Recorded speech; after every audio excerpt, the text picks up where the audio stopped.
more of conversing with your grandparents. So, paano po kapag gusto ko silang makausap pero hindi din naman sila willing to be on video?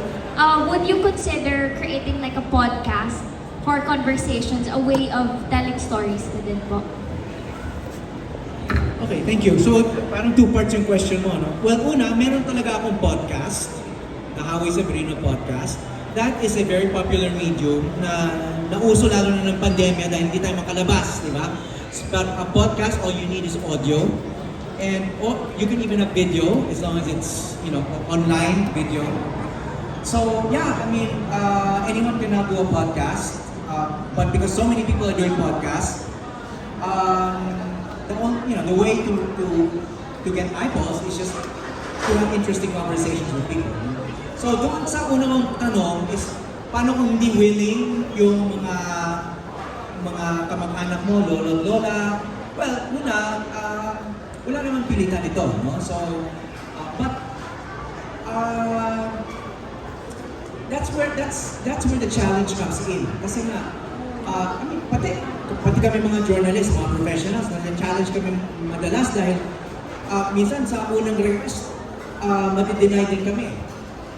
But may mga technique na yan kung paano mo ma-persuade, makukumbinse yung mga gusto mong ma-interview, makausap. May mga technique na yan na iba-ibang style yan eh. I can explain any of the styles to you. But, the reason why I suggested someone in your family is because they're the easiest to book. They're very, minsan, bibisita ka lang. But believe me, most people in your family will not refuse you. Because number one, kilala ka nila. Number two, they trust you. Diba? To be honest, not everyone trusts journalists. Diba? But I know this. So, it's harder for journalists to convince other people to be interviewed. But for you to interview members of your family, and believe me, everyone in your family, lalo na the older ones, will have very interesting stories to tell, as long as their memories are still intact. That's why it's a race against time. Because for people who live a long life, towards the latter part of their lives, alam naman natin nangyayari, memories become hazier and hazier. So before the memories disappear, make sure you record them as soon as you can. Because napaka-importante yan. If they're not important to the wider world, they will be important to you and your family. Believe me, that's universal. It's going to be very important. And there's no reason why you shouldn't do it. Before, when I was first starting my documentary career, kukunti nga lang may camera. So there's an excuse for others not to do it. Ikaw, ganda-ganda ng tablet mo, you have no excuse not to do it. So, sino pa bang buhay sa pamilya mo? You have both sides of your lolo at lola? Both sides, wala na. Okay. You have your parents? Okay. How old are your parents? 54. Okay. So, mulat na sila noong EDSA People Power. Naabutin nila yung martial law. Naabutin nila yung panahon ni FDR, etc. Ang dami ng memories noon. It doesn't even have to be about politics. It can be about ano yung pinakikinggan mong music noon. Di ba? Sino yung best friend mo ng pangalan? I have a list, if you want, I have a list of questions that people can ask their parents or grandparents. But you can think of your own questions.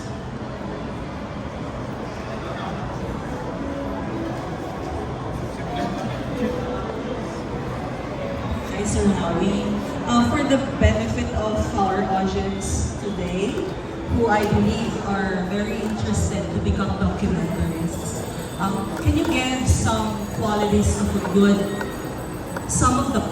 of a good documentaries? And the second question is, what are the challenges in coming up with good documentaries? Thank you. They're very good questions.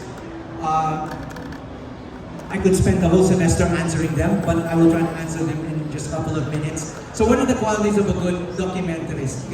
Well, unang-una, Dahil ang dinadocument natin ay ang tungkol sa tunay na buhay.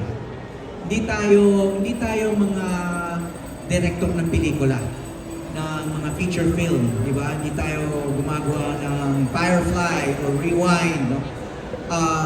We do true stories. We do true stories. So, the number one quality is you have to love the truth. You have to love the truth. Alam ko, motherhood statement yan, but you'll be surprised at how many people these days do not love the truth. Usong-uso ngayon yung the opposite of truth. Diba? So, I cannot emphasize enough na dun talaga yung pinaka-basic quality. You have to be truthful. Kasi pwede ka mag-invento eh. Pwede ka mag-invento ng kwento and then ipapahayag mo na totoo yun, kahit hindi. So that's number one. To be honest, everything else is something that you can easily learn. But loving the truth is so basic. It's so basic to our character. So, we can talk about skills, technical skills, storytelling skills, but talagang you really have to convince yourself to love the truth. And that's easier said than done. Because sometimes, the truth hurts.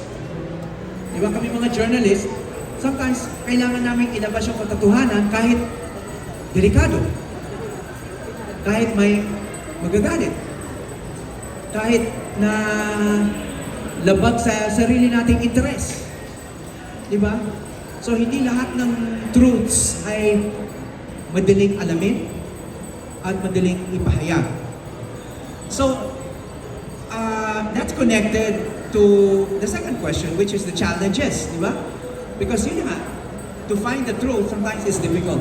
Kasi yung sinasabi ko alam mo, sa totoo lang, naging uso yung pagdidemonize ng mga journalists, mga truth tellers, katulad namin ni Aisel, ni Atom, kasi nga, sometimes the truth hurts. So, ang ginagawa ng mga ibang tao ay sinisiraan kami para wala nang maniwala sa amin. At kami ngayon, ang lumalabas na peddler ng fake news. Di ba? This is global.